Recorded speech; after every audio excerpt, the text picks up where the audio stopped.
Bien, mesdames, messieurs, en tant que membre du Conseil scientifique de l'Indemer, je tiens à vous remercier pour nous avoir rejoints aujourd'hui et demain pour ces 2 journées au programme bien chargé qui vont nous permettre d'échanger autour d'un thème d'actualité, celui de la protection de l'environnement marin. Et il ne vous aura sans doute pas échappé à la lecture du programme que l'un des objectifs de ce colloque était de permettre des échanges entre, d'une part, le monde des juristes et d'autre part, les scientifiques qui ont évidemment beaucoup de choses à dire. Et je crois que c'était la caractéristique principale de ce colloque, d'essayer d'allier les 2 points de vue et de provoquer des échanges entre ces 2 sphères qui parfois peuvent s'ignorer. Au cours de la séance introductive de ce matin, nous aurons le plaisir d'entendre en premier M. Denis Allemand, professeur, directeur du Centre scientifique de Monaco et aussi président du conseil d'administration de l'Institut du droit économique de la mer. Ensuite, nous enchaînerons sous la présidence de M. Jean-Pierre Gattuso, directeur de recherche au laboratoire d'océanographie de Villefranche-sur-Mer, sur la présentation du rapport général par M. Philippe Wekel, professeur à l'Université de Nice-Côte d'Azur et président du conseil scientifique de l'Indemer. Nous donnerons ensuite l'occasion à Mme Françoise Gay, qu'on ne présente plus, dirige de la plateforme Océan et Climat, à M. Rostan Mehdi, professeur et directeur de l'Institut d'études politiques d'Aix-en-Provence, et à M. Frédéric Ducarme, maître de conférence à l'IEP de Paris, dont nous leur donnerons l'occasion de s'exprimer et de réagir à la présentation du rapport général. Sans plus attendre, j'invite M. Gattuso, Mme Gay, M. Mehdi et M. Ducarme à rejoindre l'estrade, et bien évidemment M. Allemand de me succéder au micro.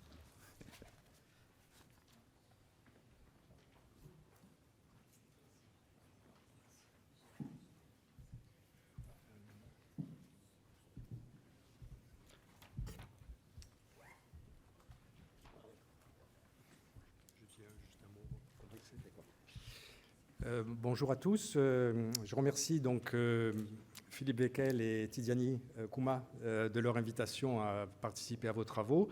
Le droit de la mer, ce n'est pas ma communauté habituelle, mais je suis ravi d'être là et je pense qu'il y a beaucoup d'échanges à effectuer avec le domaine de l'océanographie, de la biologie marine. Et sans tarder, je voudrais donc laisser la parole à Denis Allemand qui va nous présenter les objectifs, je pense, de l'Indemer et aussi de ce colloque. Merci Jean-Pierre. Donc, chers collègues juristes, chers collègues scientifiques, chers amis, nous voici réunis aujourd'hui pratiquement 6 ans après le dernier colloque d'Indemer, alors que l'actualité sur les océans est d'une exceptionnelle richesse. Et ceci tant dans le domaine juridique, avec le récent traité de la haute mer, que dans les disciplines scientifiques, voire sur la gouvernance des océans. Dans quelques jours, le 31 mai prochain, Monaco va commencer à célébrer le centenaire de la naissance du prince Régnier III, le prince bâtisseur, comme il a été nommé. Mais il n'a pas été simplement un prince bâtisseur dans le domaine de la construction. Il a été également un prince bâtisseur dans le domaine environnemental. Et on lui doit la création à Monaco de très nombreux organismes. Premier organisme créé, c'est en 1975, l'association monégasque pour la protection de la nature, qui gère le milieu marin qui est juste devant nous, 2 réserves sous-marines, les 2 premières réserves sous-marines en milieu urbain créées en Méditerranée. 1976, l'accord Ramoge, très important accord international entre la France, l'Italie et Monaco sur la protection de l'environnement marin. 1993, Pélagos, une réserve internationale, là encore, entre ces 3 pays pour protéger les cétacés. Et puis, par la suite, 2 organismes qui sont bien sûr chers à mon cœur. Le Centre scientifique de Monaco, qu'il a fondé en 1960 et dont j'ai l'honneur d'assurer la direction scientifique, et l'Indemer, fondé en 1985. Et un autre point commun relie en fait le Centre scientifique de Monaco et l'Indemer, le premier président d'Indemer, qui a été le président fondateur avec le prince Régnier de cet organisme, était César Charles Solamito, son Excellence César Charles Solamito. Il a été à la fois premier président de l'Indemer et le 2e président du Centre scientifique de Monaco. Je salue vraiment la mémoire d'un grand homme, un ami du prince Régnier, à la fois scientifique, il était ingénieur, et juriste. Il était avocat, mais aussi un diplomate. Il a été ambassadeur de Monaco, entre autres en Italie et au Saint-Siège. Alors, de peur d'oublier quelqu'un, je ne me risquerai pas à citer les différents présidents, à la fois du conseil d'administration président et présidente, une présidente, à la fois du conseil d'administration de l'INDEMER et des conseils scientifiques. Non plus, je ne citerai pas la totalité des membres du conseil scientifique ici, tous éminents juristes, qui ont construit durant toutes ces années, excusez-moi, voilà ce que c'est d'avoir... qui ont construit durant toutes ces années de solides fondations à l'INDEMER, qui aujourd'hui nous permettent d'imaginer un futur serein au service de la protection des océans. Ce qu'on peut faire demain, c'est réellement grâce au passé. Alors, certains ont pu être surpris en voyant nommer à la présidence de cet institut un biologiste. Mais l'océan forme une entité globale. J'ai appris en lisant le très intéressant rapport général du président du conseil scientifique, Philippe Becquel, cher confrère, que la 3e conférence sur le droit de la mer avait inventé le concept juridique de milieu marin. Alors, un milieu que les biologistes connaissent bien et étudient, finalement pas depuis très longtemps, depuis réellement depuis le 19e siècle, même si il était connu avant, mais il est réellement étudié que depuis le 19e siècle. Et il est impossible réellement de dissocier les aspects biologiques de cet environnement des aspects socio-économiques et des aspects juridiques. Les biologistes doivent être une force de proposition pour les juristes, mais ces derniers ont également besoin des premiers pour étayer les bases de leur discipline à partir des connaissances des biologistes. Alors je souhaite citer ici un exemple où ces relations ont permis en quelques années de passer d'un article scientifique à la loi. C'est l'exemple des crèmes solaires et de son impact sur les récifs coralliens, un domaine qui n'existait absolument pas il y a 15 ans. En 2008, un chercheur italien, Roberto D'Annavaro, professeur à l'Université des Marches à Ancône, publie un article dans une revue environnementale Health Perspective montrant que les crèmes solaires pourraient provoquer le blanchissement des coraux. Cet article va entraîner une vive émotion, à la fois parmi les grandes entreprises de cosmétiques, mais aussi rapidement par le grand public qui s'imagine responsable de la disparition des récifs. Alors, malgré de nombreux articles contradictoires, on pourrait en parler longuement, cet article va être traduit en 10 ans en texte de loi. D'abord à l'État d'Hawaï, Nouvelle-Calédonie, puis à Palau en 2020. En 10 ans, on est ainsi passé de l'observation scientifique, du fait scientifique, à la promulgation d'une loi contraignante. Dommage, malheureusement, que la même célérité n'existe pas pour les changements climatiques, dont on sait pertinemment qu'ils ont déjà participé à la destruction bien réelle de 30 à 40% des récifs coralliens mondiaux. À l'heure où l'océan subit de larges atteintes, pollution, réchauffement, à l'instar du milieu terrestre, mais aussi des atteintes beaucoup plus spécifiques, l'acidification des océans, la déoxygénation, le travail du biologiste est de décrire ces phénomènes, d'en étudier l'impact sur le milieu et sur les organismes. L'économiste va alors intervenir pour en étudier les impacts socio-économiques afin d'informer pleinement le décideur politique. Il faut que le juriste soit totalement impliqué dans ce processus, car sans outils légaux, les actions risquent de rester sur le papier. Si les actions de protection des écosystèmes doivent être toujours la règle, c'est la mesure la plus facile à mettre en place et la moins coûteuse, elle ne peut souvent aujourd'hui être suffisante face à une dégradation déjà élevée. La restauration devient alors une nécessité, à tel point que les Nations Unies ont institué une décennie, 2021-2030, pour la restauration des écosystèmes, visant à prévenir, arrêter et inverser la dégradation des écosystèmes sur tous les continents et dans tous les océans. La biologie de la restauration est en train de prendre aujourd'hui un vif développement qui va rapidement devoir être analysé d'un point de vue juridique. Attendons-nous quelques minutes sur le cas particulier des récifs coralliens, encore que je connais bien. Ces derniers sont particulièrement sensibles au réchauffement des eaux et une augmentation de la température de l'ordre de 1 degré centigrade suffit à provoquer un phénomène de masse appelé blanchissement qui peut rapidement déboucher sur la mort des coraux, à tel point que le GIEC estime que les récifs coralliens pourraient totalement disparaître à la surface du globe à la fin de ce siècle pour une augmentation de l'ordre de plus 2 degrés. Ça pourrait être donc le premier écosystème à disparaître à cause de l'homme. Alors sans vouloir déplorer le sujet de la table ronde de cet après-midi, Rappelons juste qu'à ce jour, des centaines d'opérations de restauration de récifs dégradés sont effectuées de par le monde. Mais ces opérations ont comme inconvénient majeur d'utiliser des colonies récupérées sur place et donc sensibles potentiellement à une nouvelle augmentation de température, ce qui réduirait à zéro tous les efforts de restauration entrepris. Donc les scientifiques sont actuellement en train de développer des méthodes pour rendre les coraux plus résistants à cette augmentation de température. Un processus globalement appelé évolution assistée. Alors sans rentrer dans les détails, ces techniques visent soit à sélectionner des coraux résistants par les méthodes classiques de sélection artificielle, comme on a pu le faire pour les animaux ou les plantes, mais aussi par des méthodes plus sophistiquées, comme la manipulation des algues symbiotiques, du microbiote, les bactéries qui sont associées à ces animaux. Certains imaginent même d'utiliser les méthodes de CRISPR-Cas9, le ciseau moléculaire, pour en faire de véritables coraux génétiquement modifiés et adaptés à de nouvelles températures. Nous-mêmes, à Monaco, développons, avec la Fondation Prince Albert II et l'Institut océanographique, un vaste programme appelé Conservatoire mondial des coraux, de collecter des coraux dans le monde entier afin de les mettre en culture dans des aquariums publics partenaires pour sélectionner des souches résistantes et que l'on devrait réintroduire par la suite là où nous les avons prélevées.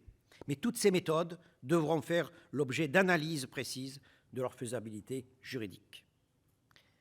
Pour alimenter les travaux futurs de notre institut, je voudrais, pour terminer, citer 2 derniers exemples. Le premier vient de faire l'objet d'un important travail réalisé sous la direction du Centre scientifique de Monaco et de la Fondation Mines des Roues. Je parle du rapport sur l'impact des plastiques sur la santé humaine, un rapport qui vient juste d'être publié dans la revue scientifique Annals of Global Health.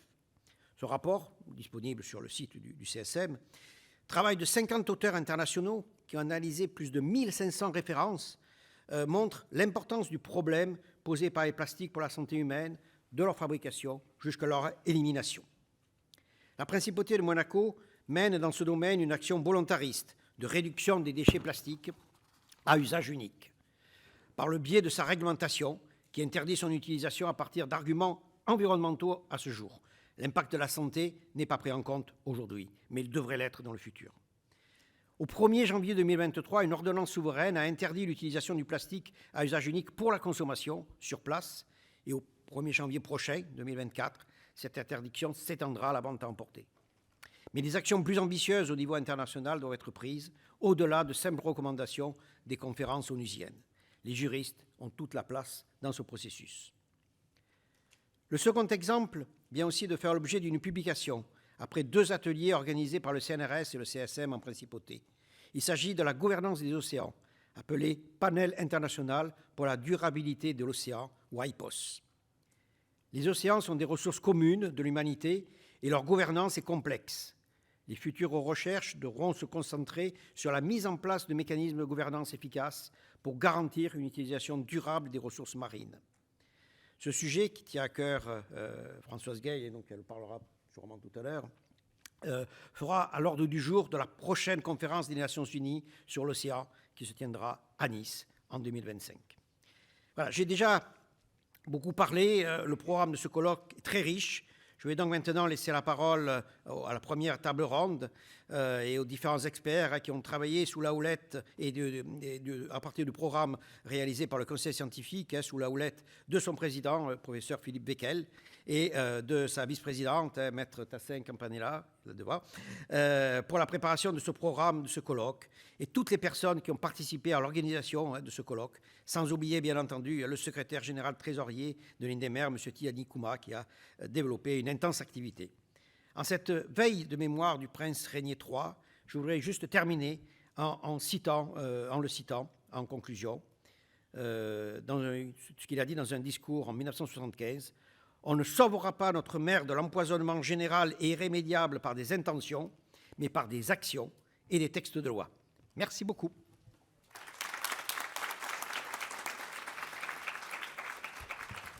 Merci, cher confrère. On prend quelques questions, s'il y en a. Je ne sais pas. Je ne sais pas si c'est prévu, mais peut-être que s'il y a des questions pour le professeur Allemand, vous pourrez aussi intervenir durant la table ronde. On pourra avoir des questions de la salle. Donc j'invite maintenant le professeur Philippe Wekel, professeur à l'Université Côte d'Azur, à faire la présentation du rapport général d'Indemer.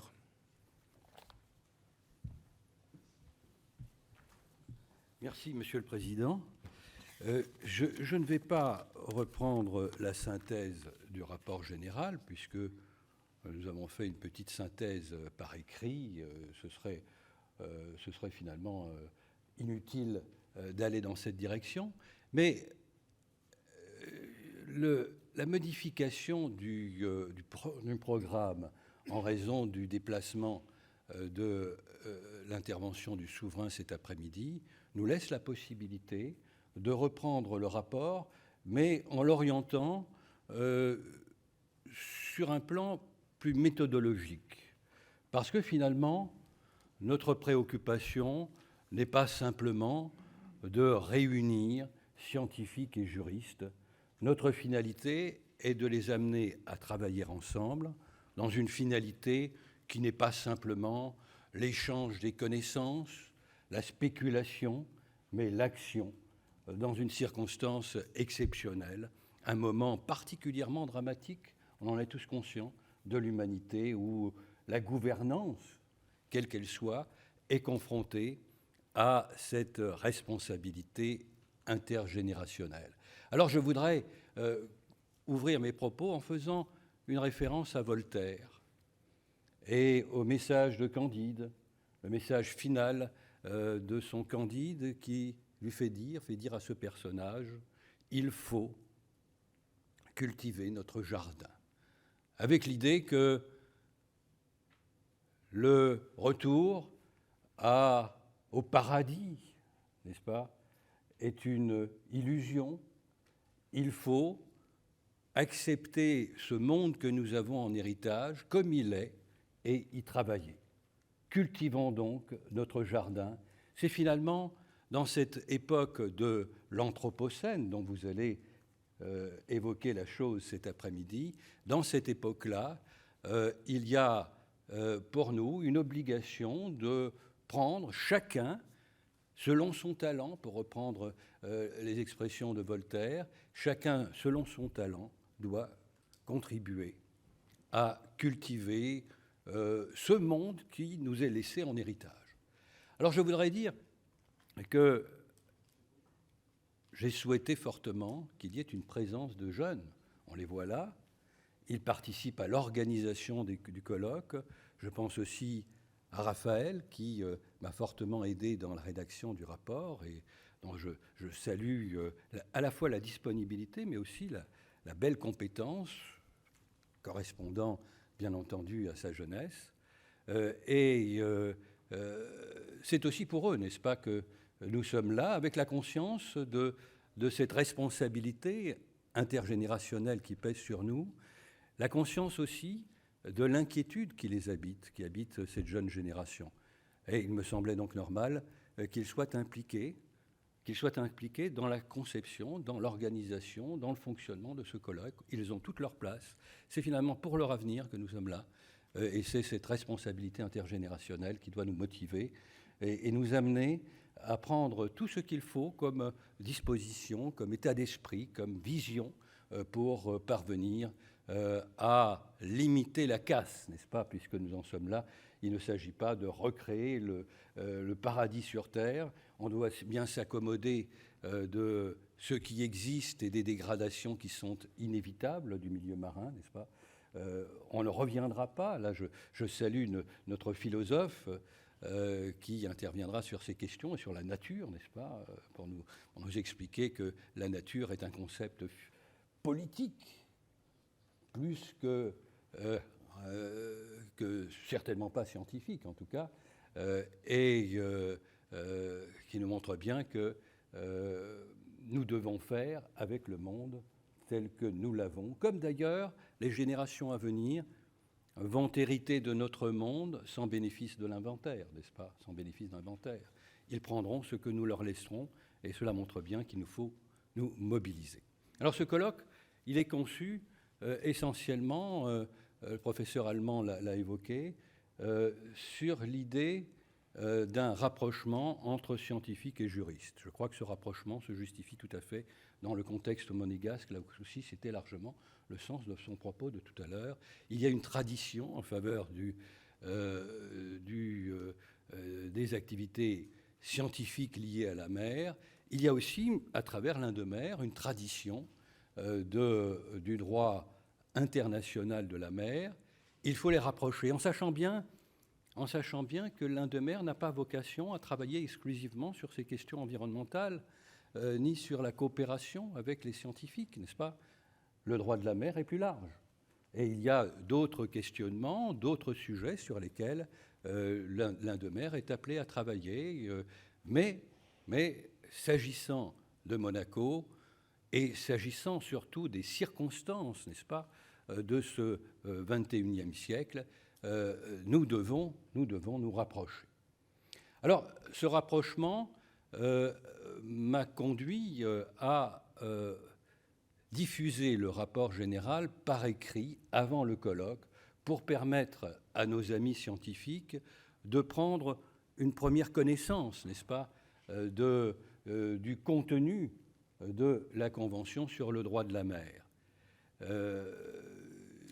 Je crois que la démarche était justifiée, la démarche de vulgarisation, comme on dit, n'est-ce pas, qui n'a rien de vulgaire. La vulgarisation, cette fois-ci, d'ordre juridique. Il faut que nos amis comprennent pourquoi nous appelons la Convention sur le droit de la mer le monument, n'est-ce pas, le monument, la constitution de la mer. Ce sont des idées qui doivent être largement expliquées pour qu'ils puissent comprendre combien cette approche de l'environnement marin portée par la troisième conférence a été important. Alors l'importance, nous la voyons aujourd'hui. Il faut bien reconnaître que dans l'époque de la troisième conférence, cet aspect-là n'était pas central. Il l'est devenu par l'effet des circonstances, par l'évolution de la dégradation du milieu marin sur cette période des 40 ans qui nous séparent de l'adoption de la Convention de Montego Bay. Donc, il était indispensable, je crois, de faire une petite entorse à la pratique habituelle des colloques, c'est-à-dire de donner le rapport général avant ce colloque. Mais je pense que nos amis scientifiques ne me contrediront pas, il n'est pas évident, même quand on fait des efforts d'explication, d'être parfaitement compris. Et je suppose que vous avez effectivement, en bien des moments, dû ramer pour comprendre le langage juridique, mais je vous rassure, nous avons autant de mal à comprendre les rapports scientifiques. Je me souviens de la soutenance de thèse de l'un de mes fils. J'ai passé un moment extrêmement difficile.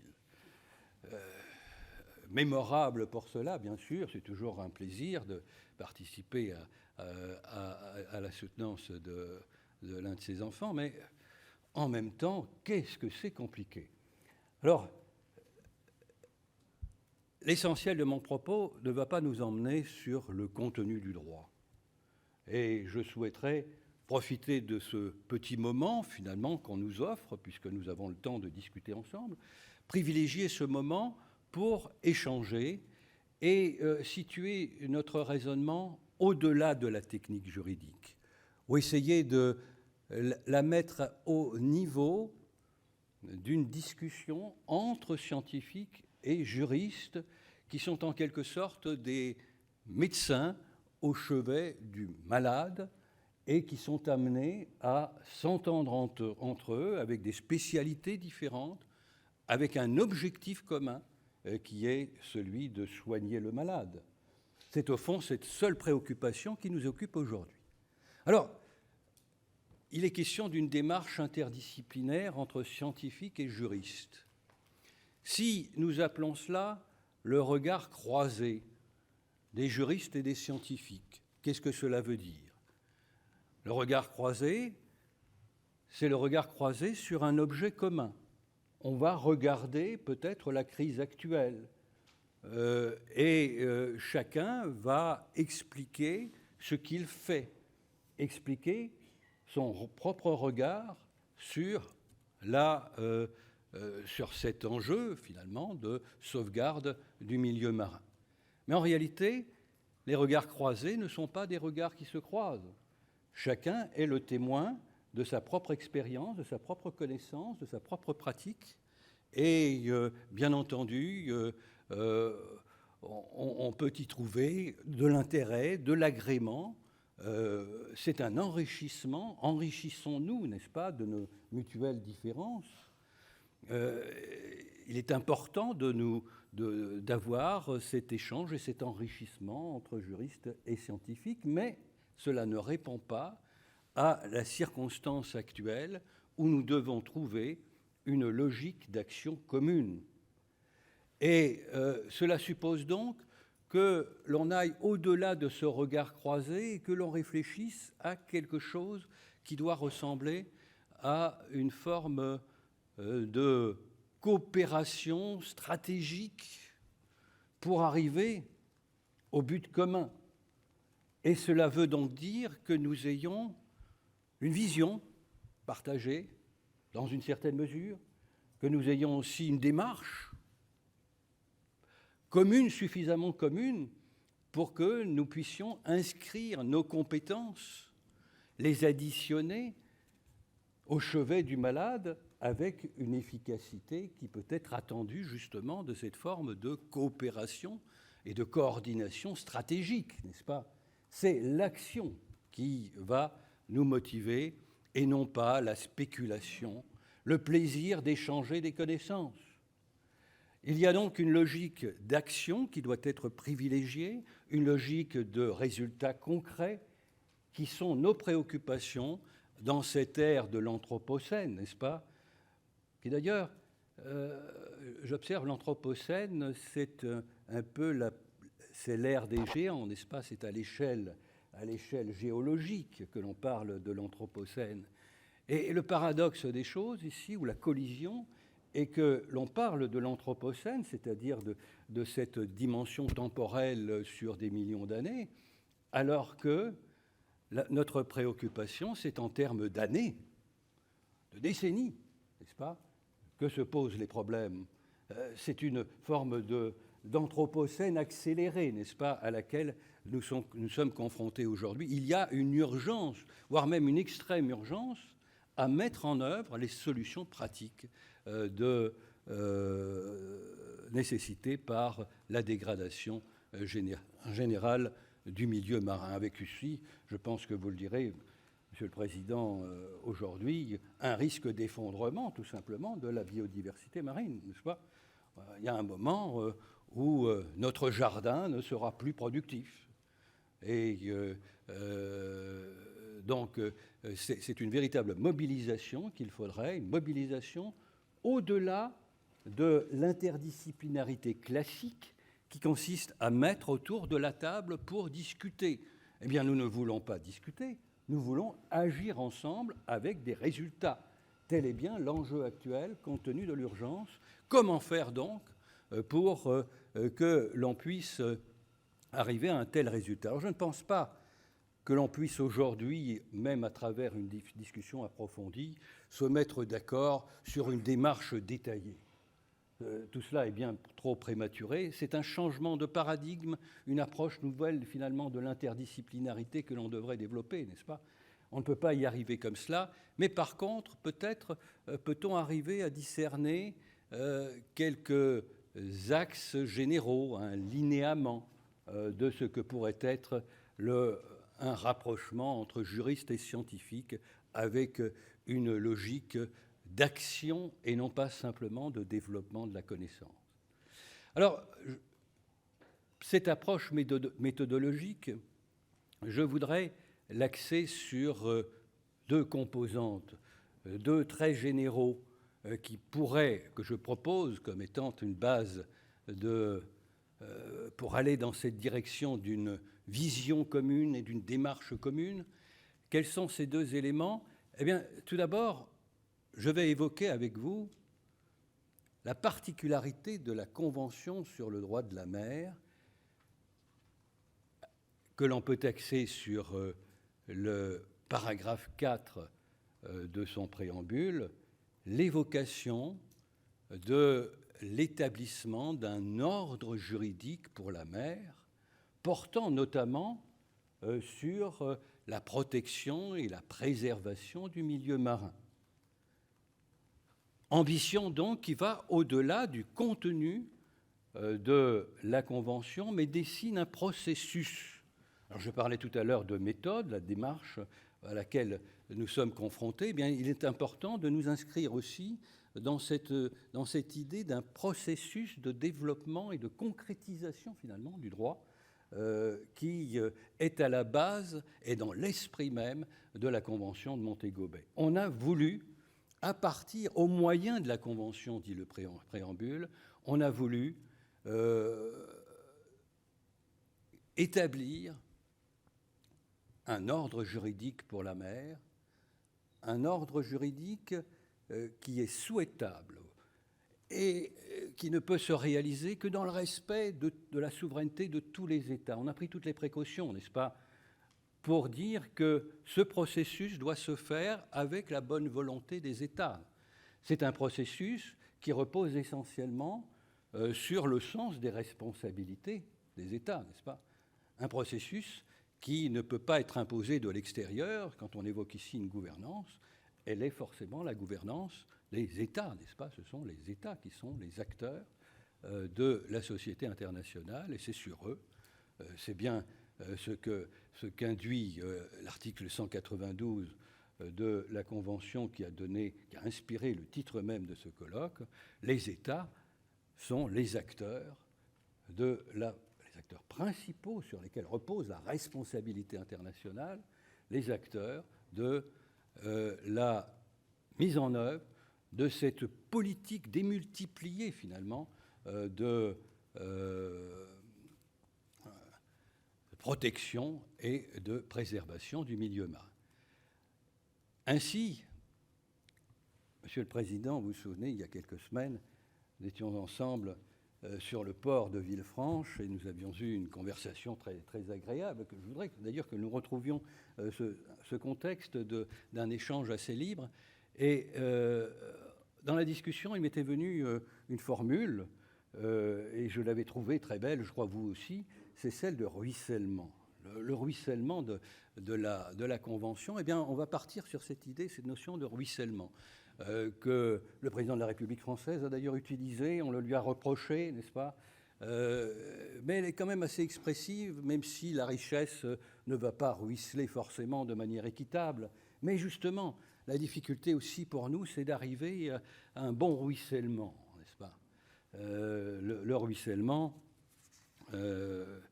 Alors, j'avais préparé un certain nombre de citations. Il y en a une que j'ai fabriquée parce que je ne l'ai pas trouvée sur Internet, et je vous la propose pour illustrer ce ruissellement. Par effet de gravité, au prix de toutes les sinuosités, l'eau sculpte son chemin. Bon, elle est belle, n'est-ce pas? Elle n'a pas d'auteur, je la donne au domaine public. Dans le ruissellement, vous voyez, il y a quelque chose d'hasardeux et en même temps de très rationnel, mais ça n'est pas linéaire, n'est-ce pas? Et l'eau va où elle peut passer. Hein, et ce ruissellement de la Convention, on fait ce qu'on peut avec les États, avec les contraintes, avec aussi le différentiel de développement qui pèse lourdement sur la capacité de mise en œuvre de cet objectif fixé par la Convention, qui est l'établissement d'un ordre juridique pour l'océan et les mers. Voilà donc le premier élément qui dessine donc ce processus, ce cadre dynamique dans lequel nous devrions nous inscrire si nous cherchons cette efficacité. Il faut concevoir que la Convention établit un processus destiné à établir un ordre juridique pour la mer, c'est-à-dire que toutes les activités marines ont vocation à être organisées par le droit, pas seulement par le droit international. y compris par le droit international naissant d'une coopération antérieure ou postérieure à la Convention, mais aussi par le droit national, n'est-ce pas? Le droit national est un outil privilégié, autant que la coopération internationale, pour la mise en œuvre de la Convention de Montego Bay. Ruissellement donc, première idée. Deuxième idée, eh bien, il nous faut passer d'une approche spéculative à une approche opérative, passer de la le simple échange sur les connaissances à une dynamique de l'action. Et j'en dirai donc quelques mots et je soulèverai quelques pistes pour essayer de nous rapprocher sur ce plan méthodologique. Alors le ruissellement de la Convention, je vais en dire le moins possible. Je vois que l'heure tourne tout de même. Alors, petite précision, il est souhaitable que nous puissions terminer avant midi. C'est presque un impératif, puisque nous devons pouvoir nous interrompre un temps suffisant et être en salle au moment de l'arrivée du souverain. Ce sont donc des impératifs de cet ordre et d'ordre protocolaire qui seront déterminants. Alors, vous voyez, on a largement le temps. On a le temps pour échanger entre nous, on a le temps aussi pour solliciter la salle dans cette discussion. Alors, je ne vais pas m'étendre trop longuement sur cette notion de ruissellement, mais on observera d'abord que la disposition clé de la partie 12 est formulée d'une manière extraordinairement brève. Les États ont l'obligation de protéger et préserver le milieu marin. On ne peut pas faire plus court. Et même mieux, on ne peut pas faire mieux pour un juriste, parce qu'il cherche justement l'économie des mots. Et on dit trop d'ailleurs que la loi est bavarde. Eh bien là, la loi n'est pas bavarde. Tout est dit, tout est dit. Mais si j'interroge nos amis scientifiques, ils vont dire, mais qu'est-ce qu'on voit ? Qu'est-ce qu'on voit ? C'est tellement lumineux que l'observation ne fait rien apparaître, n'est-ce pas ? Et qu'il faut trouver des moyens détournés, sans doute, pour se rendre compte de ce que contient cette belle formule. Elle est aveugle, elle nous aveugle plutôt, et c'est compréhensible tout à fait pour un non-juriste. Mais l'intérêt de cet article 192 a été de formuler la règle la plus générale possible, excluant par là même les exceptions, n'est-ce pas ? La formulation contient l'affirmation que les États sont purement et simplement responsables de la protection et de la préservation du milieu marin. Règle générale, donc, qui est un moyen d'éviter qu'il y ait des exceptions qui naissent dans la pratique. Par exemple, l'article 193 montre bien que le développement durable n'est pas situé en dehors de la partie 12, que lorsque les États invoquent leur souveraineté en matière économique, ils doivent malgré tout mettre en œuvre cette souveraineté dans le respect de leurs obligations en matière de protection du milieu marin.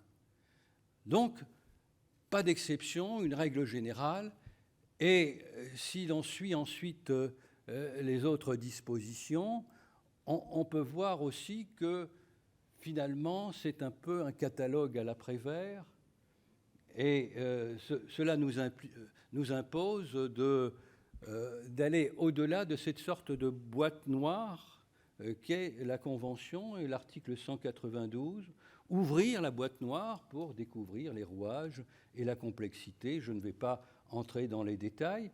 Vous avez pu constater que, pour l'essentiel, il y a deux catégories d'obligations, des obligations procédurales, tirées de la précaution, et puis une obligation de fond qui est une obligation de faire le nécessaire, n'est-ce pas ?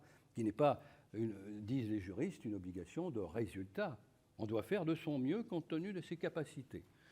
Alors je n'irai pas plus loin dans le détail de ces choses-là, mais vous voyez que l'on est déjà confronté à une première complexité, à un premier mouvement de concrétisation à partir du texte même de la Convention.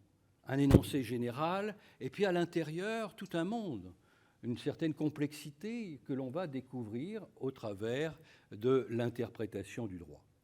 Mais ce qu'il faut retenir, c'est qu'à cette concrétisation par la voie de l'interprétation s'ajoute aussi le développement par la coopération internationale.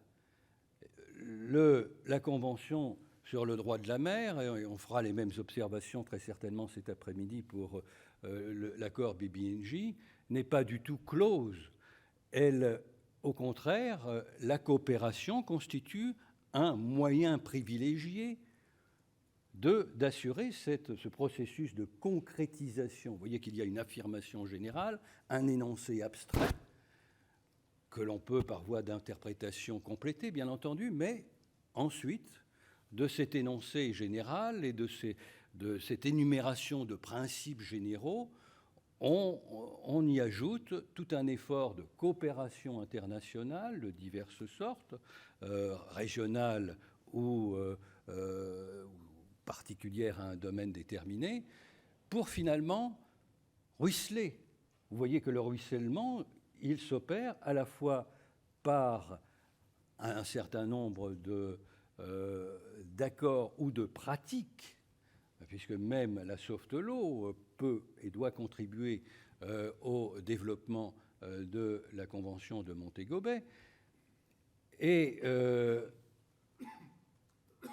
la Convention privilégie, reconnaît la priorité d'application. Alors, je n'entrerai pas dans les détails, bien entendu, dans le champ de la compatibilité avec la Convention de Montego Bay.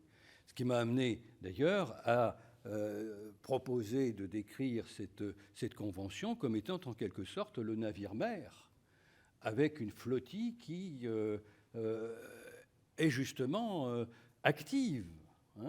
Et on aurait tort ainsi d'opposer l'approche universelle portée par la Convention avec l'approche régionale. Les deux concourent finalement à la mise en œuvre du devoir de coopération qui pèse sur les États.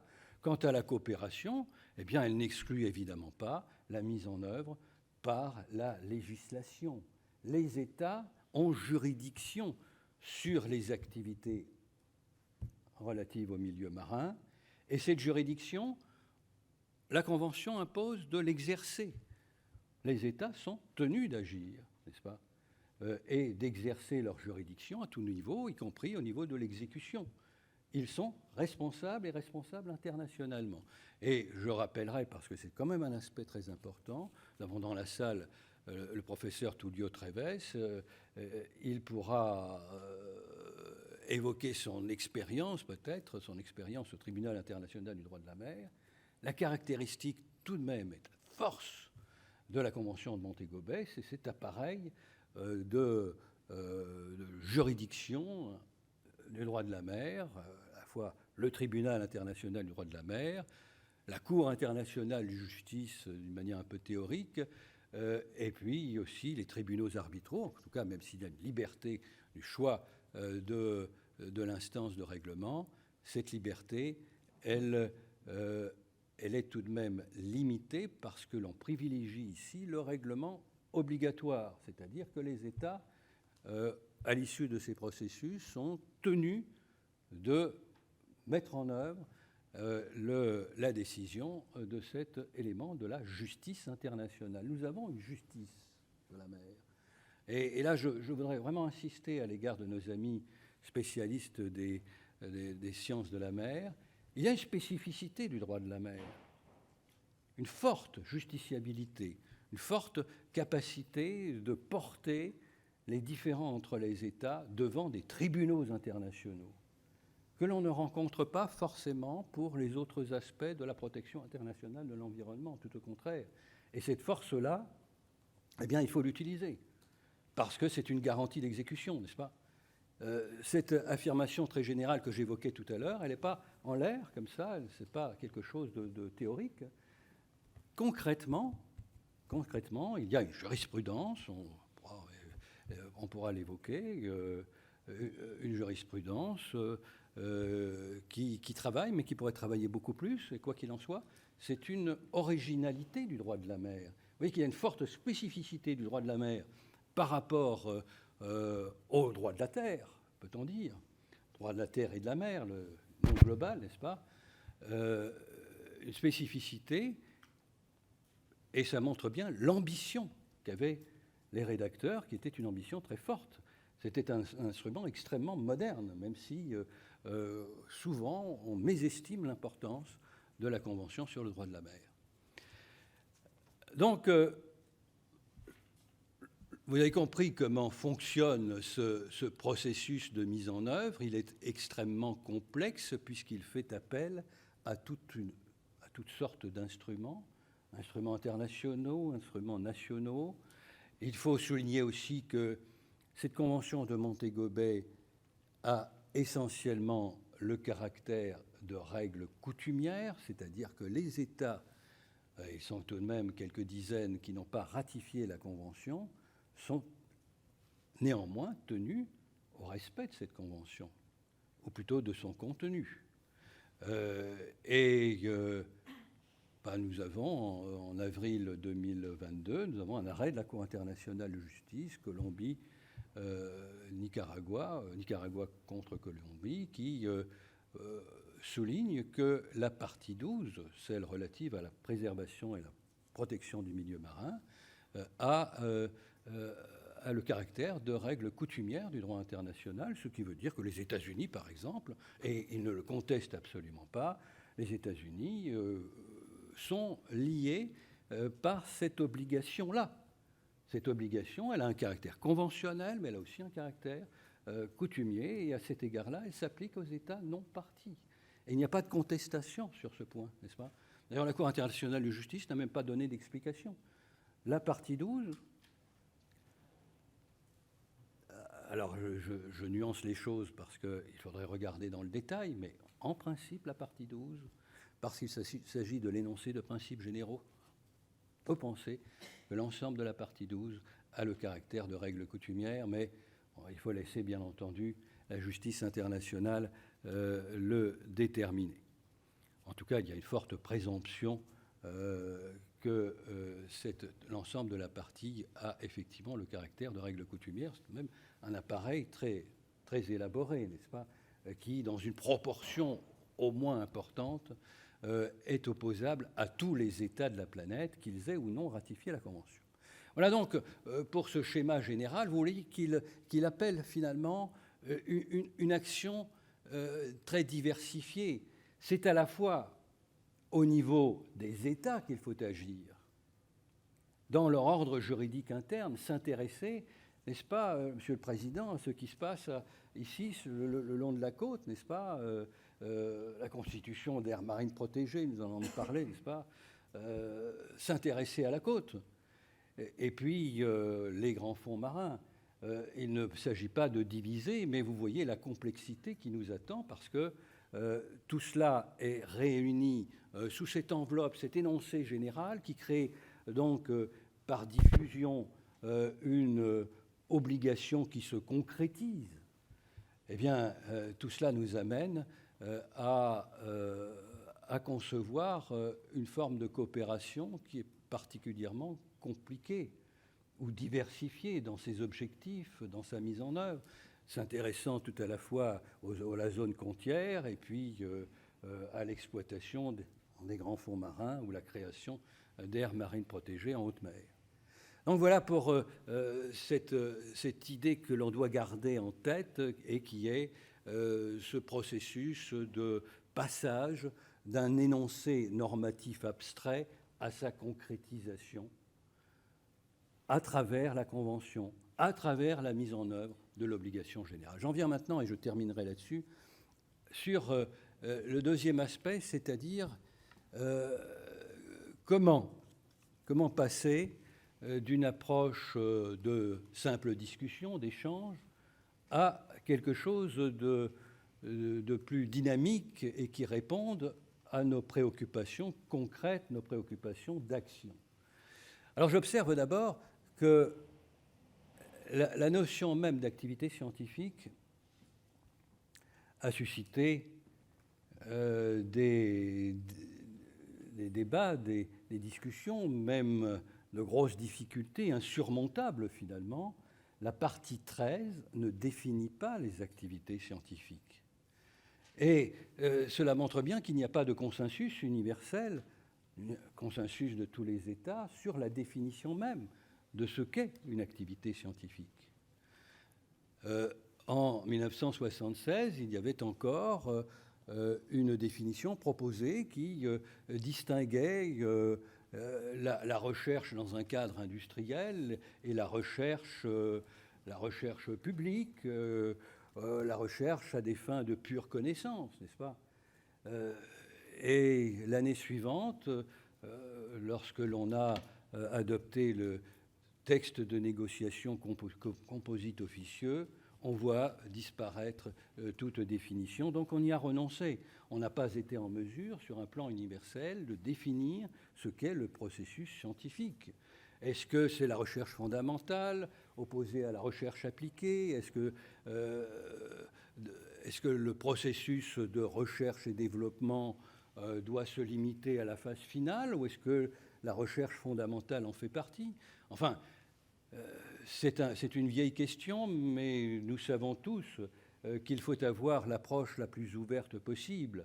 Archimède, n'est-ce pas, a inventé une règle que l'on peut considérer comme une règle fondamentale, n'est-ce pas, la poussée d'Archimède, mais elle nous est utile quotidiennement lorsqu'il s'agit de déterminer la flottabilité d'un navire, n'est-ce pas ?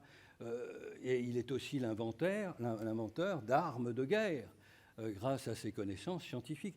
Donc, cet élargissement ou cette approche très large de ce qu'est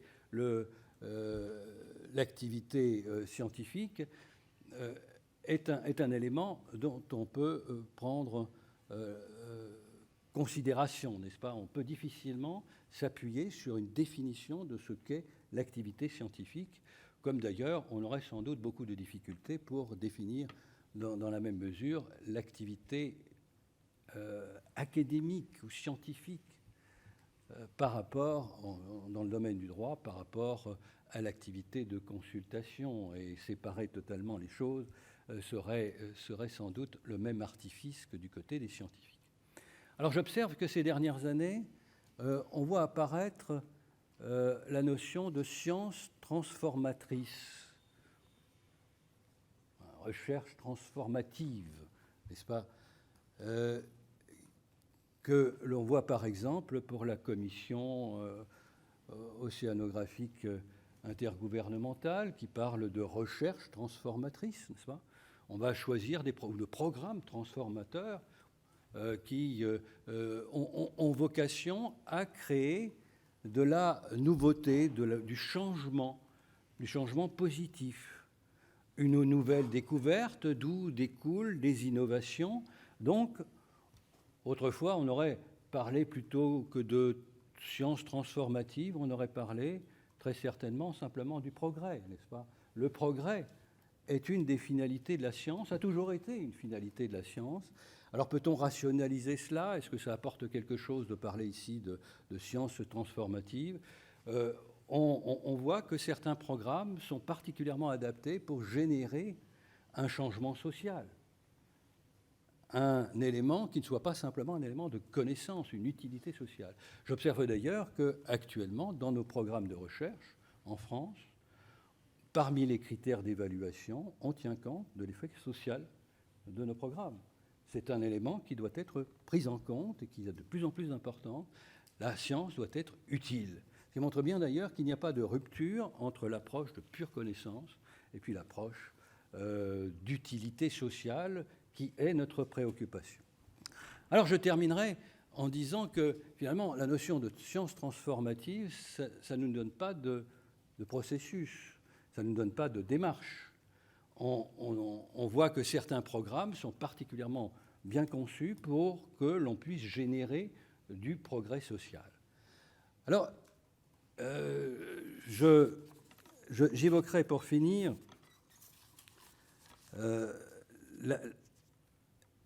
la démarche de recherche-action. Alors, la recherche-action collaborative, la démarche initiée pendant la Deuxième Guerre mondiale par un collègue psychosociologue, je crois, Kurt Lewin, qui a inventé cette démarche de recherche-action en concevant cela, d'ailleurs comme une recherche fondamentale, mais surtout comme étant un processus associant des acteurs à des universitaires. C'est bien conçu d'ailleurs pour ces travaux en sciences humaines. Dans ce contexte, par exemple, la lutte contre la ségrégation raciale, eh bien, on rassemble les acteurs de terrain, n'est-ce pas, et puis les universitaires, et on va, par le dialogue de l'un et de l'autre, provoquer l'émergence d'un changement social. Donc c'est une science, dit-il, une science de la transformation sociale. Eh bien, ces dernières années, dans la salle, il y a mon compère sur un certain nombre d'années, nous avons tenté de mettre en œuvre, nous avons réussi d'ailleurs, on peut dire, à mettre en œuvre cette technique de la recherche-action collaborative, s'agissant de l'action extérieure des collectivités territoriales, la coopération transfrontalière. Nous réunissons régulièrement les acteurs, les collectivités territoriales, les cadres territoriaux, acteurs étatiques, etc. Nous les réunissons autour de la table et nous les considérons comme des acteurs de la recherche, mêlant donc praticiens et universitaires de toutes compétences, pas seulement des juristes, surtout pas d'ailleurs, mélangeant toutes les compétences pour arriver à cet objectif fixé par Kurt Lewin, c'est-à-dire une transformation sociale, n'est-ce pas, un progrès, par exemple le développement de la coopération transfrontalière entre la France et l'Italie. C'est une démarche qui fonctionne bien et qui porte ses fruits et qui montre que l'on peut effectivement développer une forme de démarche interdisciplinaire et très large, en réunissant tous les savoirs nécessaires, avec un cycle. Il y a une rationalité très forte. Je sais bien que l'on a souvent critiqué la recherche-action collaborative pour des dérives, mais quand c'est bien fait, quand c'est bien pensé, lorsque c'est pensé dans l'esprit de Kurt Lewin, lorsqu'on joue le jeu, que l'on a une charte à la base, lorsque on est effectivement ouvert à tous les praticiens et les spécialités scientifiques, eh bien, cela produit des résultats qui sont tout à fait intéressants. Alors, je crois que la différence ici est que nous sommes chacun à la fois profane et expert. Kurt Lewin voyait le profane et le scientifique qui élabore les concepts. Eh bien, nous sommes tour à tour experts et profanes. Mais je pense que cette approche axée sur une procédure axée sur la transformation sociale peut être un sujet de réflexion, et je vous la mets en débat. Je m'arrêterai là. Je pense avoir fait à peu près ce que je souhaitais faire, c'est-à-dire apporter un élément supplémentaire par rapport au rapport.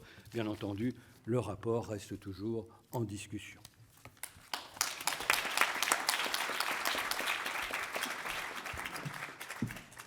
Merci beaucoup. Donc, on va pouvoir parler maintenant du ruissellement. Et donc, on va ouvrir la discussion. Je voudrais d'abord présenter mes collègues qui sont ici autour de la table ronde, qui ne va pas vraiment ronde. Françoise Gail, qui est directrice de recherche émérite au CNRS et qui, avec beaucoup d'autres occupations, est fondatrice de la plateforme Océan Climat. Également M. Rostan Mehdi, qui est professeur à Aix-Marseille et qui est directeur de l'Institut d'études politiques d'Aix-en-Provence.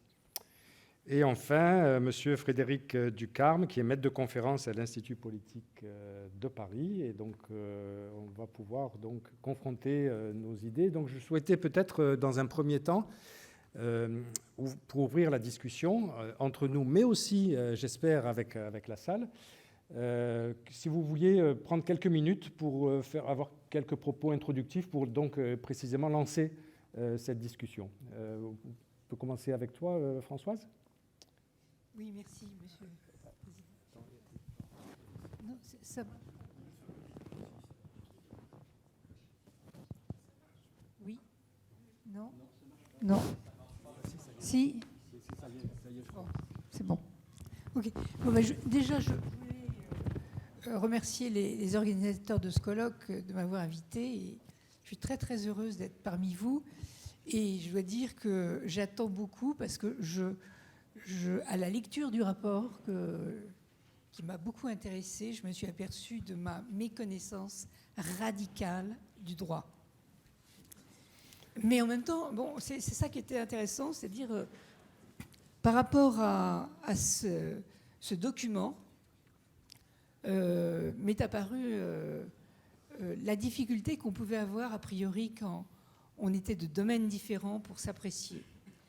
Ça veut dire qu'il faut qu'on ait une attitude d'écoute qui permette de s'inscrire dans un mouvement dont on ignore l'histoire, mais qui peut ouvrir des horizons absolument formidables quand il s'agit de croiser des savoirs. Je pense que là, l'intérêt de cette réunion aujourd'hui et de tout le travail que vous avez réussi à faire, c'est un travail qui va permettre, je pense, dans l'avenir, de pouvoir se positionner en toute connaissance de cause dans le domaine du droit de la mer pour actualiser à la fois les connaissances scientifiques qui évoluent très vite dans différents domaines environnementaux, climatiques ou autres, mais aussi sur les actions transformantes dont vous avez parlé et avec l'émergence du champ disciplinaire des sciences du développement durable. Voilà, c'est comme ça que je le commencerai. Très bien, merci Françoise. Quelques mots d'introduction, professeur Mehdi ? Il est allumé. Il est annulé ? Il est allumé ? Ah oui, super. Je vous rends votre micro. Écoutez, je vous remercie, Monsieur le Président. Tout d'abord, je tiens à exprimer aux organisateurs, à Philippe, aux autorités monégasques, toute ma reconnaissance. Et on est toujours tenté, quand on vient dans un colloque, de se demander quelles sont les vertus de ce colloque. Moi, je leur vois je vois ce genre d'exercice 3 vertus. La première, je viens de l'évoquer, c'est la cristallisation de relations qui sont en train de se nouer entre l'institution aux destinées desquelles je préside et la principauté. J'en suis très honoré. La seconde, c'est pour le profane que je suis, être admis dans une assemblée d'initiés, manifestement. Et enfin, c'est un colloque qui a le goût délicieux de ces élixirs de jeunesse à partir d'un certain âge, que l'on apprécie de consommer parfois. Je n'ai aucune connaissance en droit de la mer, encore que je me suis rappelé d'une journée de décembre 1995. J'allais passer mon épreuve de droit international et européen du concours d'agrégation. J'avais fait d'innombrables impasses et je tombe sur le commentaire de l'arrêté du haut représentant de la France en Polynésie française portant interdiction de l'accès aux eaux territoriales des atolls de Fangatofa et Mururoa. Et là, j'ai compris que le droit de la mer était important et beaucoup plus important que je ne l'imaginais. Alors, j'ai pris connaissance de ce rapport avec immensément d'intérêt. C'est un rapport qui, d'abord, est formellement parfait et extrêmement dense sur le fond. Il permet de remettre les choses d'équerre et il permet à celui ou à celle qui a une connaissance lointaine du sujet eh bien, de s'en emparer. Et moi, je retire, et de la lecture du rapport et de ce que j'ai entendu ce matin, 3 enseignements. Le premier, c'est que le droit de la mer est à la fois un droit archétypal et matriciel. Il est archétypal de ce que le droit peut apporter à la construction d'un ordre juridique, c'est-à-dire un ordre de coopération, voire d'intégration. et un ordre sanctionné, et l'européaniste que je suis s'y retrouve, parce que le rôle du juge y est tout à fait important. C'est aussi un droit matriciel. J'ai beaucoup aimé la formule macronienne ou weckelienne de ruissellement. Effectivement, ce droit de la mer va infuser... alors d'abord, la Convention va infuser très au-delà d'elle-même, et le droit de la mer va infuser le droit international, et en particulier le droit de l'environnement et le droit de la biodiversité. Deuxième enseignement, les rapports de la science et du droit. On voit bien que ce sont deux systèmes de connaissances qui ont des vocations normatives. Voilà. Et ces systèmes de connaissances doivent se parler. Parce que nécessité fait loi aujourd'hui. Philippe l'a très bien rappelé, on n'a plus le choix. Et je ne veux pas être chiracien, mais la maison brûle et nous ne pouvons plus regarder ailleurs ou à côté. Et le droit et la science ont des choses à se dire. Et c'est utile parce que le droit et la science comportent des ressources de légitimation croisée qui sont très, très évidentes. En même temps, on ne doit pas sous-estimer le fait que la science et le droit sont aujourd'hui contestés. On sort progressivement d'un monde de rationalité pour retrouver le vertige d'un monde qu'habite la sorcellerie, les mages en tout genre. Et le droit et la science sont impactés de la même manière.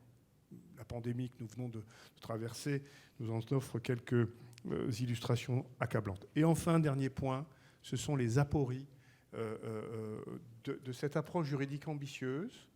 Et Philippe l'a très bien rappelé, le droit de la mer, et je reprendrai ici une formule de notre ami commun Ahmed Mahiou, est à la jonction des vents terrestres de la souveraineté et de l'appel du large, qui est un appel de liberté. Bon.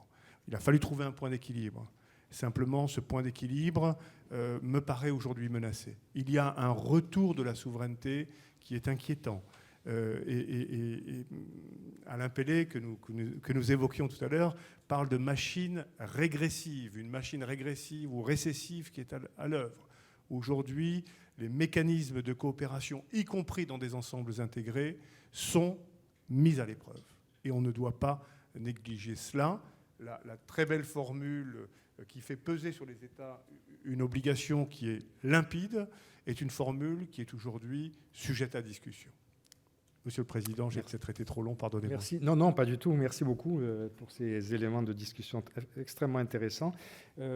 Monsieur Ducarme, peut-être quelques éléments introductifs que ce que vous a inspiré, le rapport général et les premières présentations qui ont été faites. Alors je vais avoir la même introduction de tout le monde, c'est que je ne suis pas juriste non plus, et je m'en excuse. Moi, j'interviens ici en tant que... Je suis à la fois biologiste marin et philosophe. J'ai eu la chance d'avoir des études payées par l'État, donc j'en ai profité. Oui, normalien. Et c'est ça, les études payées par l'État.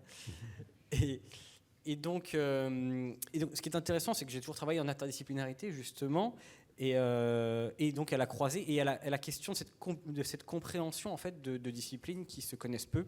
En fait, c'est pour ça que, étant à l'origine philosophe et voulant travailler sur la philosophie de l'écologie, je me suis dit, tiens, ça serait peut-être intéressant de s'y connaître un petit peu en écologie. Donc, j'ai décidé de faire une licence, un master et une thèse en biologie pour savoir un peu de quoi je parlais, ce qui est souvent le problème des philosophes des sciences.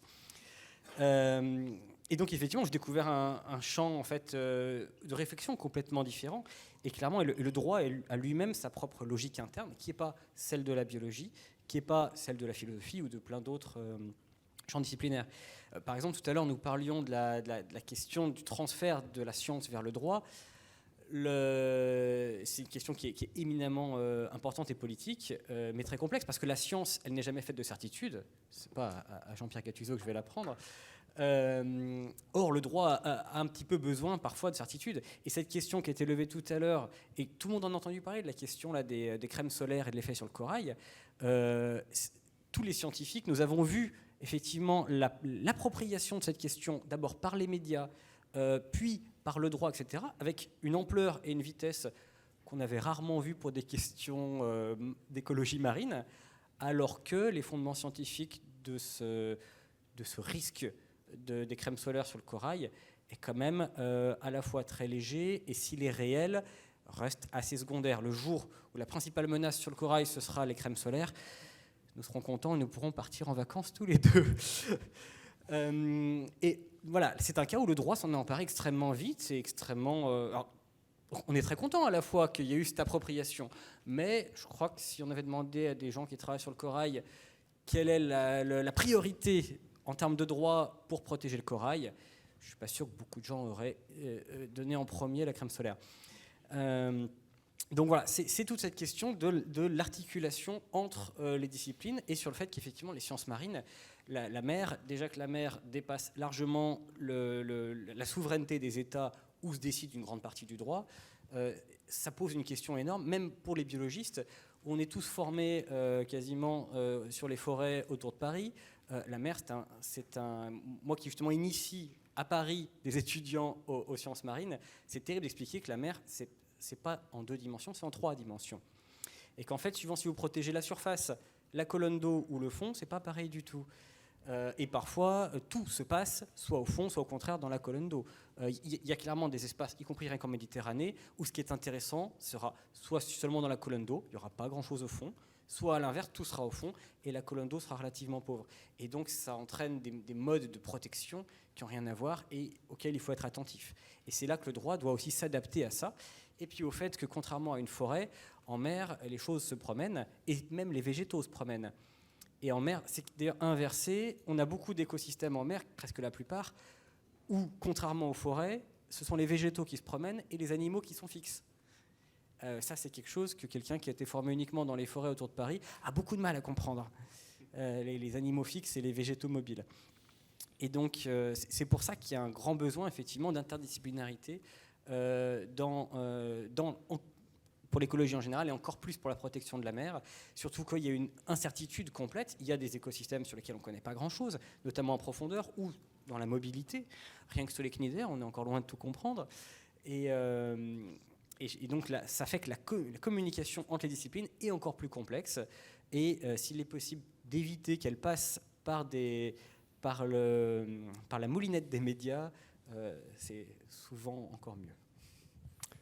Merci beaucoup. Donc, j'ai noté en fait que ici sur l'estrade, il n'y a qu'un juriste en fait, si j'ai bien compris, que vous, professeur Wekel, qui est juriste de la mer, je précise. Donc, bravo à Indémer pour son ouverture d'esprit à la philosophie, à la science, etc. Avant de resserrer sur science et droit, je voudrais très brièvement élargir un petit peu. On voit que la difficulté, en fait, j'aurai peut-être l'occasion d'en parler cet après-midi, il y a non seulement les scientifiques et les experts du droit qui doivent interagir, mais aussi beaucoup d'autres acteurs pour la protection du niveau de la mer. Ces acteurs sont le grand public, qui est extrêmement important, l'acceptabilité de toutes les mesures que l'on peut être enclin à prendre, ou toutes les lois qui peuvent être mises en œuvre, doivent être acceptables par le public, doivent être acceptables aussi par les professionnels. On voit quand on veut établir une aire marine protégée, il y a souvent de multiples oppositions parce qu'il y a des utilisateurs de ces zones qui ne voient pas d'un bon œil qu'on ferme certaines zones à leur activité. Et donc la gouvernance est également aussi extrêmement importante. Et donc il y a énormément d'acteurs, ce qui fait un peu la difficulté de protéger le milieu marin. Mais je crois qu'on aura à de multiples reprises l'occasion de revenir là-dessus. Est-ce qu'il y a des questions dans le public pour l'un d'entre nous ou sur les présentations qui ont été faites? Peut-être que Denis Allemand va vouloir peut-être amener quelques éléments complémentaires, non, par rapport à ce que tu as dit tout à l'heure. On peut dire aussi que le Prince Régnier est aussi à l'origine de l'installation de l'AIEA à Monaco, le laboratoire marin, Tout à fait. qui était là ce matin et qui est un exemple aussi de grande importance de la transition énergétique. L'AIEA joue son rôle aussi dans ce domaine. Alors, je voulais juste revenir sur ce qui vient d'être dit sur les crèmes solaires. C'est vraiment important, hein, et je l'ai dit, mais très brièvement dans mon introduction.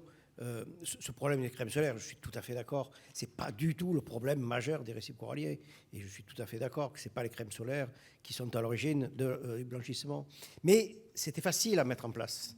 Et je pense que l'acceptabilité dont tu parles, Jean-Pierre, était là facile parce que les gens se sentaient responsables. Beaucoup d'utilisateurs de crème solaire se sont dit mais peut-être moi en me baignant je vais contribuer à ce problème-là. Donc là c'était excessivement facile. Tout le monde était plus ou moins d'accord pour arriver à cette solution-là. Ce n'est malheureusement pas le cas dans d'autres exemples que tu cites, que ce soit les aires marines protégées ou dans des problèmes beaucoup plus contraignants comme l'augmentation du réchauffement, qui est vraiment le problème majeur. Oui, bien sûr. Oui. Je voulais réagir à ce que je viens d'entendre. Et sur les crèmes solaires, au fond, je me suis fait cette réflexion en entendant ce que vous disiez tout à l'heure, sans oser le dire, mais vous l'avez dit fort bien, et bien mieux que je ne pourrais le faire. Moi, j'ai le sentiment que c'était facile parce que, au fond, la prégnance des souverainetés nous condamne à ne pouvoir agir que sur les marges. C'est-à-dire qu'à partir du moment où un sujet est un sujet compliqué, parce qu'il va mettre en difficulté les États, il va porter atteinte à l'idée qu'ils se font de leur propre souveraineté, ils seront moins enclins à agir. Et puis je voudrais réagir à cette idée aussi d'acceptabilité. C'est-à-dire qu'on est confronté, au fond, à une contradiction qui est difficilement soluble. D'un côté, il y a la rémanence des souverainetés qui reviennent fortement. Aujourd'hui, on ne pourrait plus imaginer de porter un projet comme celui qui a conduit à l'adoption de la Convention sur le droit de la mer. Le multilatéralisme n'est plus incarné par personne ou très peu, ou alors par des États qui sont animés par des arrière-pensées qui me laissent assez dubitatif. Donc on a d'un côté la rémanence des souverainetés et de l'autre une évolution des figures de la légitimité. C'est-à-dire que pour qu'une décision puisse être prise, il ne faut pas simplement que les États en soient d'accord, il faut aussi que cette décision soit acceptable. Et on voit bien qu'il faut intégrer au processus ce qu'on appelle les parties prenantes. Et ces parties prenantes sont souvent des parties prenantes difficilement contrôlables. Donc on est aujourd'hui confronté, à mon avis, à une difficulté qui est sans doute très difficile à surmonter. Mais il y a des exemples aussi qui, à l'échelle internationale, qui ont bien marché. On cite souvent le protocole de Montréal et l'ozone. Mais c'était facile aussi. Pourquoi ? Parce qu'il y avait un produit de remplacement peu cher, facile à mettre en œuvre, etc. Ce qui n'est malheureusement pas le cas pour les combustibles fossiles. Oui. Oui. Oui. Je voulais souligner que actuellement, nous sommes capables d'arriver quand même sur cette question de l'environnement marin, un consensus international. L'accord BBNJ, ce qui est en train de se profiler à travers le traité sur les plastiques. Il y a une capacité de retrouver ce climat de la 3e conférence avec des négociations sérieuses de groupe entre les pays en développement et puis les pays développés et d'arriver à des résultats. Là, nous sommes sur un terrain qui est assez avantageux. Je me souviens dans cette époque des années 90 où j'étais d'ailleurs pas le seul, mais nous travaillions beaucoup sur le développement de la justice pénale internationale. On se souvient de la facilité avec laquelle le tribunal international pour l'ex-Yougoslavie, le tribunal pénal international, a pu s'imposer contre finalement les États. Mais il est très difficile d'aller contre les belles causes et les causes morales. Et c'est une force qu'à l'époque on avait vérifiée. Très difficile d'avoir la position de l'état de mauvaise foi face aux bonnes causes. Et c'est un facteur dont il faut savoir jouer et qui est susceptible de fonctionner. Merci. Peut-être François, si vous pourriez peut-être nous parler de l'accord justement BBNJ, peut-être, que vous suivez très attentivement dans le cadre de la plateforme Océan Climat. Oui, non, je ne voudrais pas parler de ça, justement, non. Bon. Non, j'avais une question.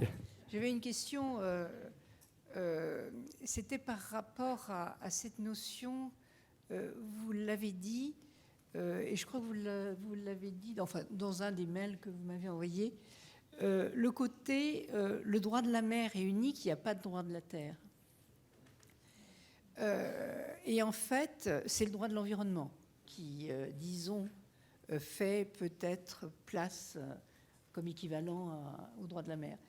Mais moi, ce que j'ai vu dans le domaine qui était celui de l'émergence des sciences de l'environnement, c'était le remplacement progressif de la notion de milieu qui était actif dans à la fois les sciences biologiques, pour la physiologie par exemple, et à la fois dans le domaine de l'anthropologie, pour les relations homme-milieu. J'ai vu l'évolution de ce terme milieu remplacé par environnement. Ce qui n'est pas rien, hein, ce qui a des incidences assez conséquentes. Et je voulais savoir quelle était la relation que justement les sciences juridiques dans leur ensemble pouvaient avoir entre le droit de la mer et le droit de l'environnement, qui s'actualise en tout cas dans les questions que nous sommes amenés à discuter sur tout ce qui est éolien en mer, par exemple, actuellement, et qui pose des difficultés juridiques.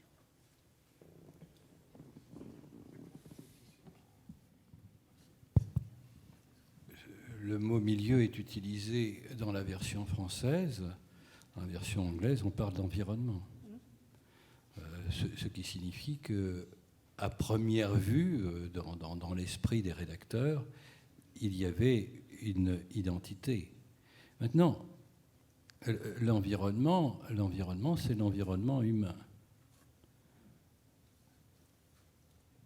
Peut avoir cette approche-là, Il faut le qualifier. qui est une approche privilégiant la protection de la santé humaine, n'est-ce pas? Un environnement sain.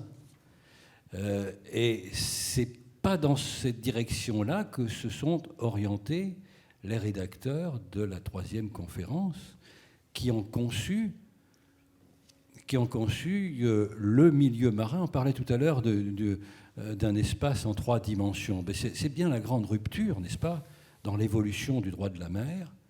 On est passé de la Méditerranée pleine, liquide, à une approche en 3 dimensions, avec notamment l'apparition de la notion de plateau continental, ou même de zone économique exclusive, maintenant l'exploitation des grands fonds marins.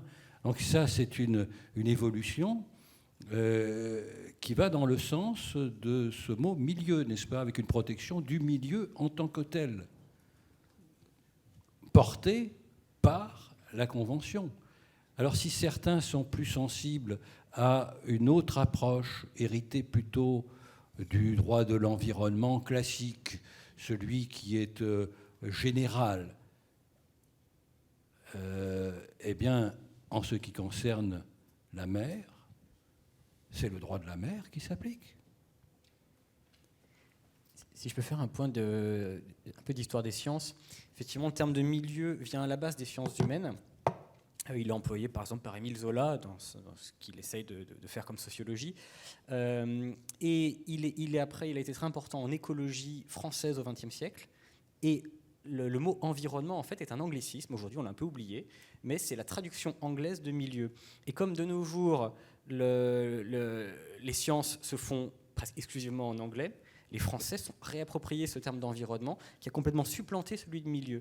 Et c'est vrai que j'ai été très étonné de voir l'apparition de ce mot milieu qui est complètement has-been en écologie, là dans le texte, mais redéfini, remotivé, parce que, et c'était assez intéressant sur le fait qu'on parle du milieu marin, avec cette notion d'unité qui est très importante, et je trouvais que c'était assez légitime par rapport à l'environnement qui effectivement est toujours l'environnement, est toujours défini par rapport à un centre. Il y a un centre et il y a ce qui l'environne, c'est un périmètre, un environnement. Alors que là, le milieu marin dans son ensemble et dans toute son unité, effectivement, c'est très important parce qu'en fait, quand la mer s'acidifie, si elle s'acidifie en Chine, à terme, ça acidifiera même la Méditerranée parce que c'est un milieu très... c'est comme le CO2 dans l'atmosphère, c'est un milieu où les choses se dissolvent.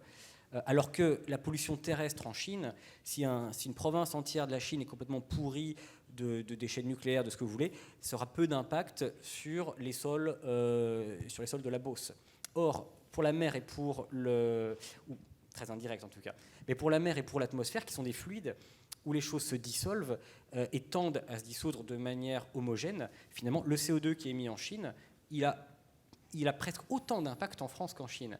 Et c'est là qu'en termes de droit, ça change complètement la donne.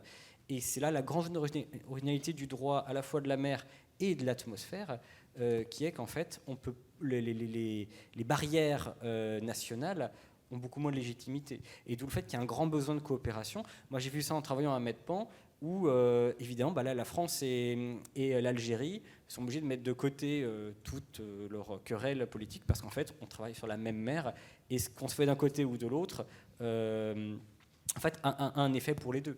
Même, on parlait tout à l'heure du sanctuaire Pélagos, le problème, c'est que les baleines, on leur a créé un super sanctuaire comme ça ici, mais les baleines, ces imbéciles, elles passent l'hiver en Algérie. Donc si on veut protéger les baleines, à un moment, en fait, il faut prendre toute leur aire. On ne peut pas le faire dans un seul endroit. Il faut prendre tout l'endroit où elles circulent, et elles circulent. Oui, vous avez... Oui, on pourrait évoquer aussi le développement de dispositions constitutionnelles dans les États relatives à la protection de l'environnement marin, avec en particulier l'exemple de l'Italie, qui a fait une réforme constitutionnelle récente. Alors c'est intéressant parce que justement on retrouve cette approche d'un centre et d'une périphérie, parce que on approche ici la protection de l'environnement marin comme étant un élément du patrimoine national et un élément de protection de la santé humaine. Ce n'est pas l'approche du milieu marin, n'est-ce pas? C'est l'approche unilatérale de projection sur la mer à partir de la terre. Ça n'est pas cette notion universelle et générale que l'on a voulu mettre en avant dans la Convention sur le droit de la mer. Il y a une différence ici d'approche entre le regard de droit constitutionnel, national, l'élément de la souveraineté finalement, le patrimoine naturel, et puis la conception internationale de la mer. Oui, d'un mot, j'ai moi aussi été troublé par le point que vous avez soulevé, et qui est bien développé d'ailleurs dans le rapport. Je trouve que sur les variations entre les différentes versions linguistiques de la Convention. Je suis aussi sensible au fait que l'on parle de milieux, entendu au sens nominal, très différents. Le milieu terrestre, le milieu maritime, avec là aussi des variations innombrables. Mais ce qui fait l'unité de tout cela, c'est aussi l'unité du régime applicable. C'est-à-dire qu'on va retrouver, quel que soit le milieu considéré, les mêmes règles. Cette obligation de protéger, elle vaut évidemment en mer, mais elle vaut aussi à terre. Le droit de l'environnement se reconstitue dans son unité par l'unité des principes qu'il impose de mettre en œuvre. La prévention, l'approche de précaution, ça vaut en toutes circonstances. Donc, non pas que ça désarme la pertinence de l'argument ou de la réserve qui a été énoncée, mais c'est aussi peut-être une illustration de la fonction régulatrice et unificatrice du droit. C'est-à-dire qu'à partir du moment où des principes vont être posés, et que ces principes vont être posés dans leur généralité, que ces principes vont être admis comme étant des principes dont le champ d'application déborde les limites d'un milieu donné, le droit contribue précisément à unifier les règles et même unifier la conception que l'on peut avoir des rapports entre des milieux qui ne sont pas les mêmes objectivement. Très bien. On va ouvrir aux questions de la salle. Je crois qu'il y a une question, monsieur. Oui.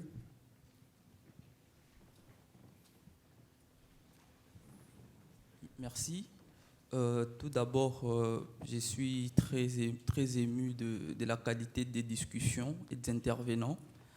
Et j'aimerais beaucoup plus m'adresser à monsieur Frédéric Ducarme. Je sollicite votre aspect philosophe. Alors, si je pars de la technique de l'entonnoir renversé, je m'explique. La thématique phare de ce colloque porte sur la protection, l'État comme acteur majeur de la protection et de la préservation du milieu marin. De façon renversée, pour protéger les milieux marins, si l'État doit parvenir à cette fin, il doit d'abord commencer par protéger l'environnement dans son sens le plus large. de ce fait, la Cour suprême de la Colombie, consécutivement à un arrêt qu'avait rendu la Cour internationale de justice dans son affaire opposant le Costa Rica contre le Nicaragua, la Cour suprême colombienne a consacré des droits à la forêt amazonienne. Alors je me dis, si la forêt amazonienne a été personnifiée, nous entrons dans une sorte de dimension assez métaphysique du droit. Cette personnification devrait comporter double aspect. La forêt amazonienne devrait avoir des droits, mais aussi des obligations. Dans cet aspect des choses, on se rendra beaucoup plus compte que la forêt amazonienne n'aura que des droits et non des obligations. Et j'aimerais comprendre comment concevoir cet aspect des choses, comment personnifier une chose assez immatérielle. La forêt, il n'y a que des arbres, mais comment concevoir qu'on puisse personnifier la forêt amazonienne qui n'aura que des droits et non des obligations. Ah oui, c'est un sujet qui est très à la mode, dont je ne suis pas du tout spécialiste. La question de conférer un nouveau statut juridique à des entités naturelles.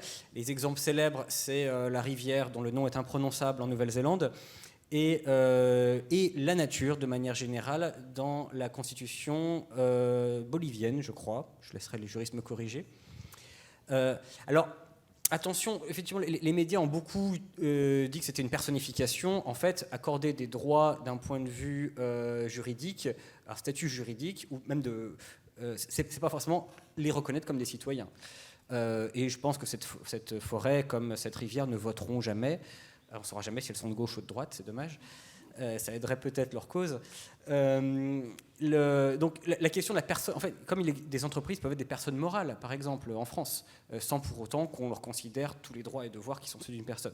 Donc là, je laisserai les juristes répondre pour moi sur tout l'aspect juridique de ça. Après, sur la question, alors je comprends complètement en termes de mobilisation citoyenne, la question de reconnaître, alors ça peut être des espèces, ça peut être des espaces, ce qui n'est pas pareil. Après, il y a la grande question, quels sont les intérêts ? Parce qu'en fait, un individu, justement, il peut ester en justice en tant qu'il a des intérêts, qu'on considère que ses intérêts, que ses droits sont bafoués. Là, évidemment, il y aura toujours un porte-parole, un ventriloque de ces entités naturelles. C'est toujours beaucoup plus compliqué. Surtout, le problème de la nature, c'est qu'il y a des intérêts compétitifs. Entre le représentant des loups et le représentant des sangliers, tous les deux pourront dire qu'ils parlent au nom de la nature, mais évidemment, ils ont des intérêts complètement contradictoires. Donc ça pose des questions juridiques très complexes. Après, le fait que le droit doit évoluer dans la manière dont il entreprend et considère les entités naturelles, ça, je pense que c'est un fait où tout le monde est d'accord. Après, quelle forme il faut donner à ça, c'est une très vaste question. Celle de la citoyenneté pleine et complète que certains veulent accorder, par exemple, aux grands singes, est peut-être pas forcément la chose la plus fertile, je pense. Mais là, après, on rentre vraiment dans le terme du droit. Moi, je ne suis pas philosophe du droit, donc je laisse les juristes s'exprimer sur ce point. Peut-être un complément, malheureusement. J'ai parlé avec un participant dont le nom, je n'ai pas retenu le nom tout à l'heure, un participant espagnol qui vient de Jaén, et qui me disait qu'en fait, il a dû s'absenter pour téléphoner, je pense. Et il me disait qu'en fait, Mar Menor, en Espagne, avait obtenu une personnalité juridique. Peut-être qu'il pourra nous en dire plus tout à l'heure. Donc il existe aussi des exemples dans le milieu marin. D'autres interventions ou d'autres questions? Oui. Bonjour, je m'appelle Francesco Merarover et je suis médecin italien. Je suis très honoré d'être ici. Je ne sais rien de la mer. Alors je suis vraiment fasciné par ce que je suis en train d'entendre.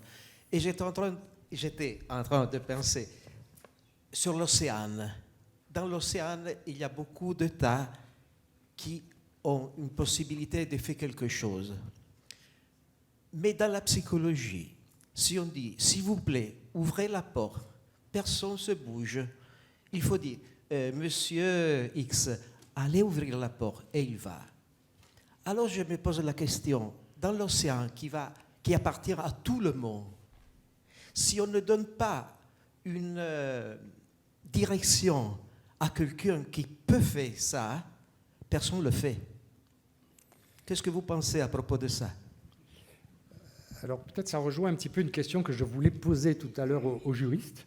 C'est bien d'avoir un droit, mais qui est là pour l'appliquer ? parce qu'on voit, il y a des traités, il y a le droit de la mer, mais il n'y a pas une police internationale de la mer.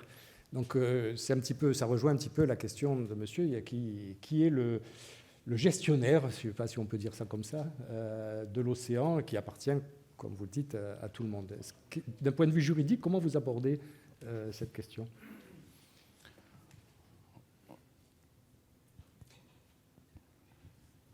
Monsieur Treves. Monsieur Becquel m'a fait l'honneur d'évoquer quelques expériences. Oui, ça marche. Oui, ça marche. Ça marche. Oui. Il y a quelques expériences que j'ai eues comme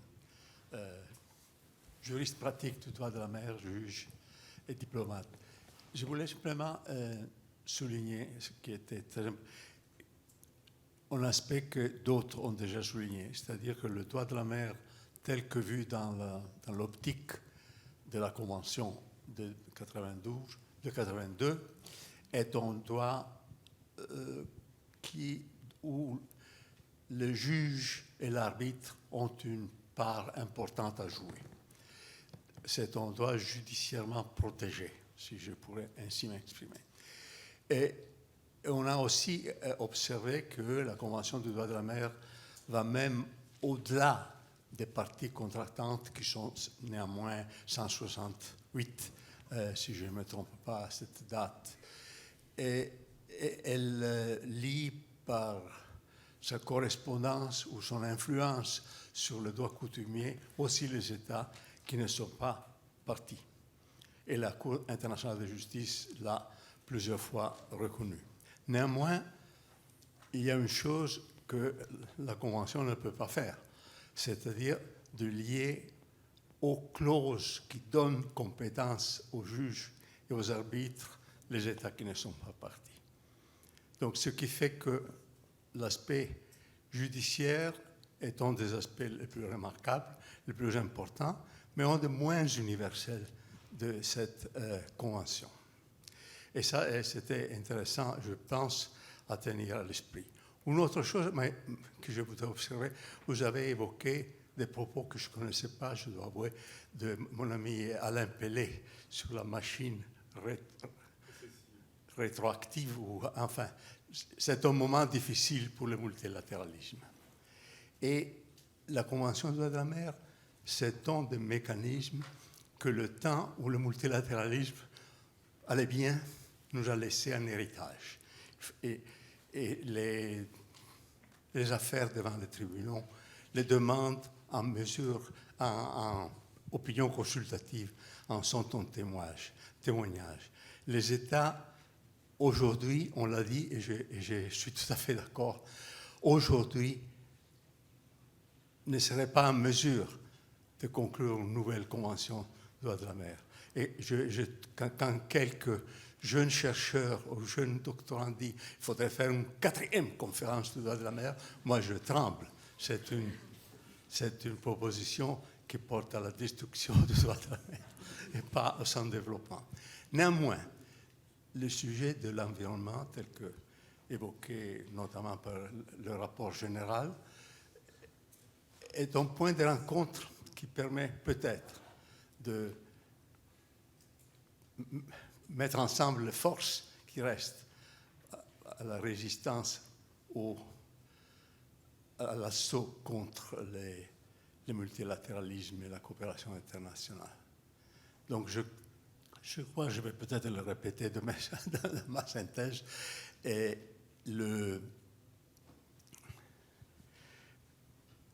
ce qu'il y a d'extraordinaire dans ce colloque, c'est que sur tout le sujet que le 40e anniversaire de la Convention pouvait inspirer, on a choisi exactement l'obligation de préserver le milieu marin, qui est tout de même un possible point de rencontre. Et la conclusion récente de l'accord Bébinger peut être un bon auspice. Merci. Merci beaucoup. D'autres interventions? Oui, monsieur. Ah, ben c'est le participant dont je parlais tout à l'heure. Bonjour. Oui, et à propos de la question qu'on fait sur la reconnaissance de la personnalité juridique des droits à la nature, et je parlerai dans mon intervention sur ce sujet. Mais la question est que je crois qu'il y a une nouvelle tendance dans le point de vue international pour reconnaître personnalité juridique à écosystème. Ce n'est pas la première fois en Europe, a été l'année dernière en Espagne.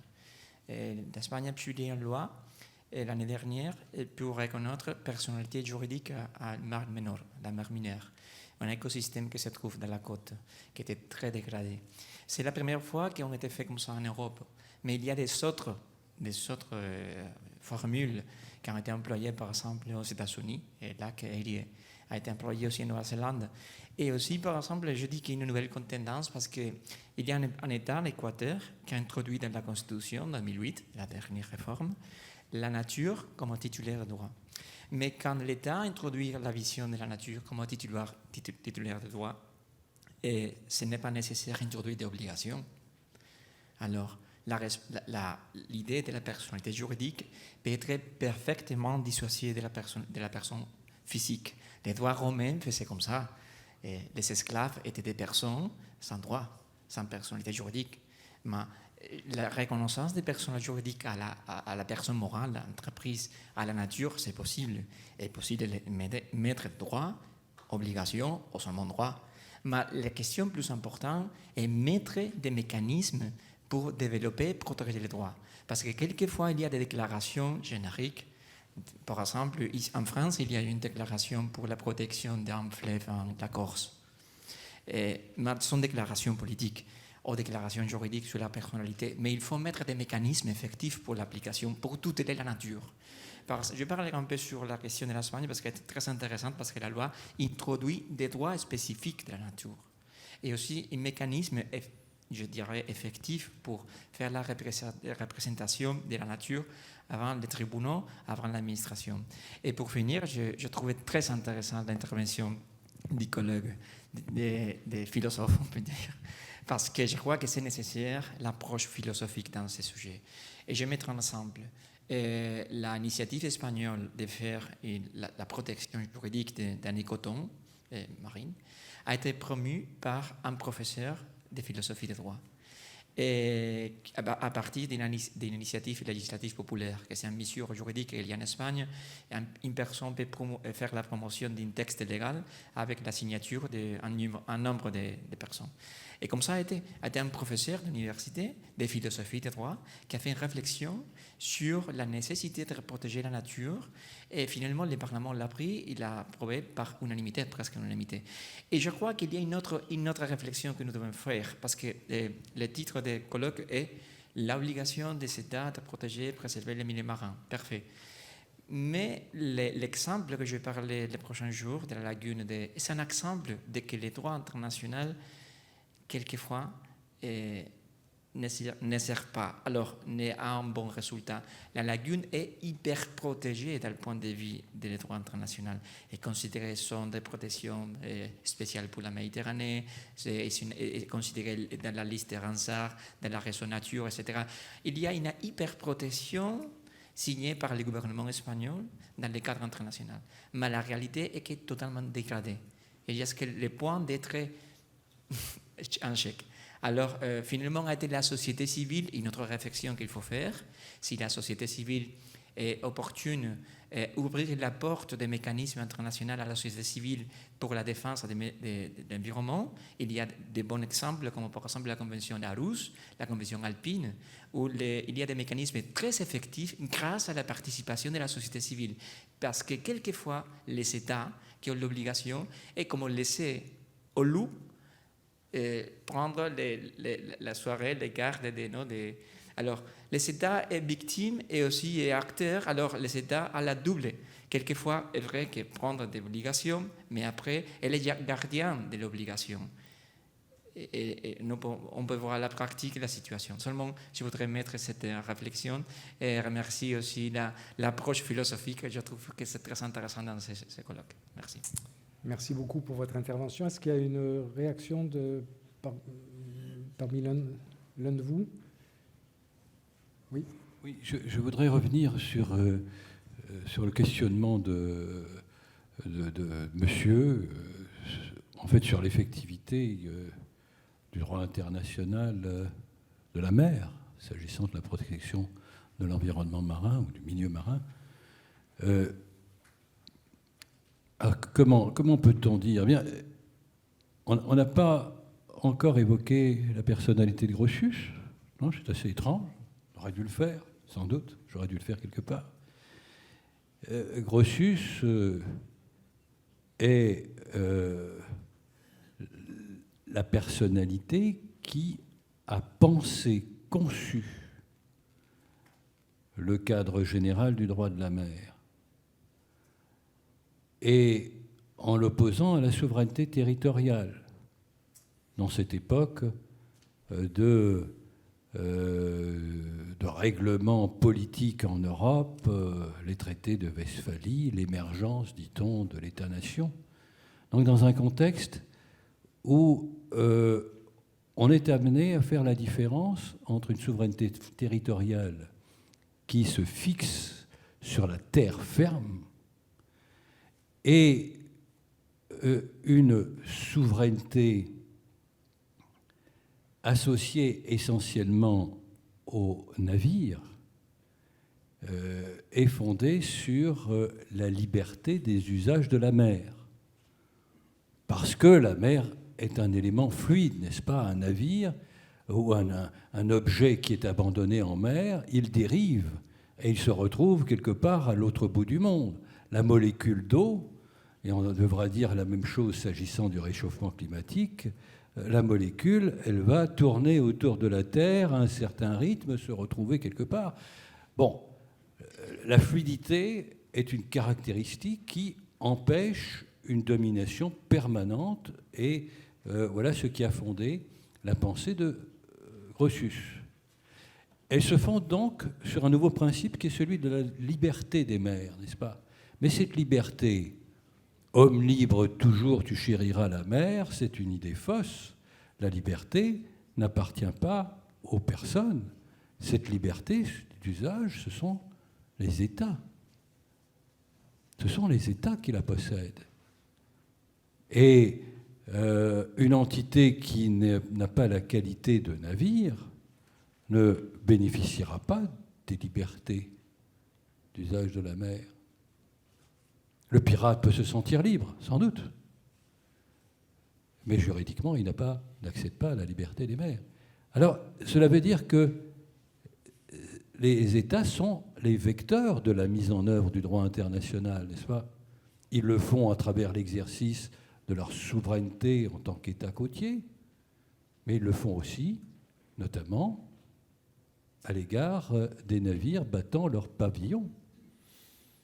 Et c'est leur juridiction, soit sur un espace, soit sur un véhicule, le navire, qui fondent leur autorité et leur responsabilité internationale. Le droit international appuie son effectivité sur les capacités que possèdent les États.